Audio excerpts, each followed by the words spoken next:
নমস্কার, জয় মাতা। আজকের বিষয়বস্তু হলো এই 2025 সাল অর্থাৎ মঙ্গলের বছর আমরা কোন দেবতার পুজো করব। অর্থাৎ আমাদের এই 33 কোটি দেবদেবীর মধ্যে আমরা পার্টিকুলার কোন দেবদেবীর পুজো করলে নিজেরা তাড়াতাড়ি অর্থকড়ির মালিক হব। গাড়ি বাড়ি অর্থকড়ি আমাদের কিন্তু সবারই প্রয়োজন। এই গাড়ি বাড়ি অর্থকড়ির চক্করে কি হয়, একটা জিনিস, আমরা কিন্তু আজ আসবে কাল আসবে পরশু আসবে কর্মই করে যাই, কিন্তু আদৌ আমাদের কপালে কিন্তু টাইম মতো অর্থটুক জোটে না। আমাদের কিন্তু ইমিডিয়েটলি কিছু করা উচিত। যেমন অর্থের প্রয়োজন, অর্থটা সাময়িক ছোট ছোট অর্থ আসে, আমরা ব্যবসা করছি বা দেখা যায় চাকরি করছি, আমাদের কিন্তু অল্প অল্প অর্থ আসে, এতে সীমিত একটা লোকের জায়গায় কাজ করছি বা কোনো কোম্পানিতে সার্ভিস করছি, আমাদের কিন্তু সীমিত অর্থ আসছে। সেই সীমিত অর্থের কথায় আসছি না, আমি আজকে ফাটকা আয়তে আসছি। ফাটকা আয়, ফাটকা পয়সা আমাদের কাছে আসবে কি করে, তার জন্য আমরা কোন দেবদেবীর পুজো করব। বর্তমানে কিন্তু একটা জিনিস দেখা যাচ্ছে, বেশিরভাগ মানুষ কিন্তু কৃষ্ণ ভক্ত।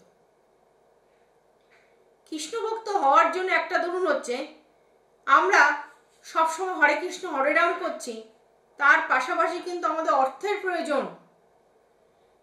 দৈনন্দিন লাইফস্টাইল বা আমরা যদি একটা স্থানে পৌঁছাতে চাই, একটা ক্যারিয়ারের হাই প্রোফাইল জায়গায় পৌঁছাতে চাই, তাহলে কিন্তু আমাকে কেউ চড় মেরে গেল এবং আমি বললাম ঠিক আছে আপনাকে মাফ করে দিলাম, আপনি ঠিক আছে, আমি এখান থেকে সরে যাচ্ছি, আমি বিজনেস করব না বা আমি সার্ভিস করব না, তা কিন্তু না।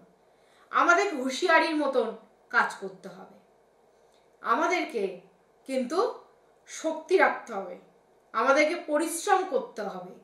পরিশ্রমের পাশাপাশি যেন ভাগ্য সাথ দেয়, ভাগ্যকেও কিন্তু সমান তালে দেখতে হবে। তাহলে